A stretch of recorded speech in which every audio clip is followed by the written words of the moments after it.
எனது வாத மனிதப்படியால் என்னென்னைக்கு சுகமாக வந்திருப்பாய். அப்படியா சாமி? வார்த்தை செய்வதற்கு மகிழ்ச்சி. சரி, அப்படி இருந்தாலும் மனைவி ஒரு வார்த்தை கேட்கணும். ஆகட்டு கேளுமா. ஒன்று கேட்கணும். சரி, ஐயா வாழ வாக்களித்த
சந்தேகமா? ஆமாங்க. சொல்லுகிறேன்.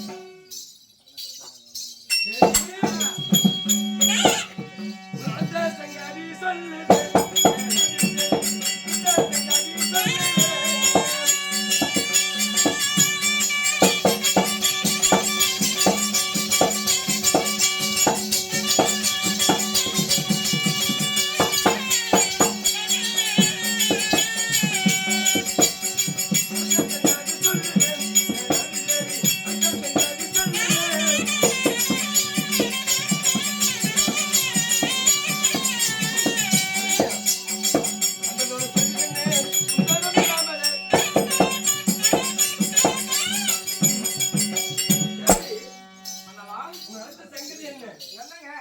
காரணம் என்ன என்று கேட்கிறாய். உன் அழைத்தக்காரன் என்ன தெரியுமா? தேவி சொல்லுங்க.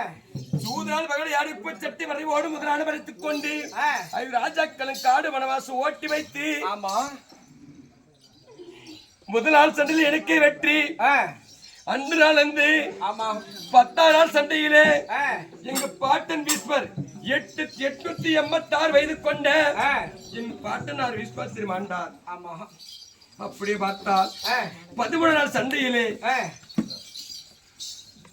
99 பேர்கள் பெற்றெடுத்த 64 பிள்ளைகளும் இந்த பாரத பூமியிலே எழுந்தே தீமக்கனை கழிப்பதற்கு ஒரு மகனை லக்கணக்குமான பெற்று வைத்திருந்தேன்.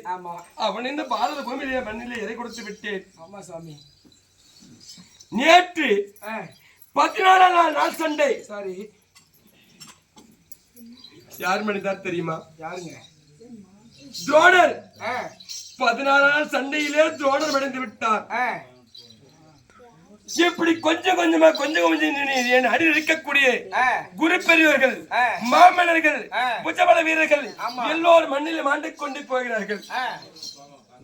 விடிந்தால் 17 நாள் சண்டை. சரி, யாருக்கு சாணாதி வட்டம், யாருக்கு வெற்றி, யாரோட யார் போர் புரியவதை நினைத்துக் கொண்டு வேதனைப்பட்டு நான் சென்று அண்ணன் கருணாபிஷேகனை பார்க்க வேண்டும். என்னுடைய சிற்றப்பாவா விலங்கக்கூடிய யாரு? சகனி மாமன் அழைத்து ஆலோசனை சொன்னார். என்னவென்று? என்ன பேச்சுள்ள கர்ணனை இன்று 17 சண்டையிலே படைகளுக்கு அனுப்பி வைக்க வேண்டும் என்று சொல்லி என் மாமா சொன்னார். சரி, இருந்தாலும் மனைவிடத்தில் ஒரு சின்ன விடைபெற்றுக் கொண்டு போக வேண்டும் சொல்லி தான் இழைத்தேன் தேவி. அவர் மனைவி இருந்தோம் இல்லாமல் இருக்கிறார். ஆமா, அவருக்கு ஆளாத்தி எடுத்து குருச்சத்திர பூமிக்கு அனுப்பி வைக்க வேண்டும். அதற்காக தான் நினைத்தேன். இருவர்களும் சேர்ந்து மனைவி இருந்து இல்லாமல் நாமளும் திருமணம் செய்து வைத்தோம் கர்ணனுக்கு. ஆமா, அங்கு நாட்ட பங்கமப்படி சொட்டி ஆமாங்க அரசனாக்கி நம்ம அணில வைத்துக் கொடுக்கிறோம். ஆமா, அவருக்கு யாரும் கிடையாது. இருவர்களும் சென்று அவனுக்கு ஆளாத்தி எடுத்து சண்டைக்கு அனுப்பி வைக்க சந்தோஷமா நினைத்தேன் தேவி. ஆகட்டும் சாமி, ஆகட்டுமா? அப்படியே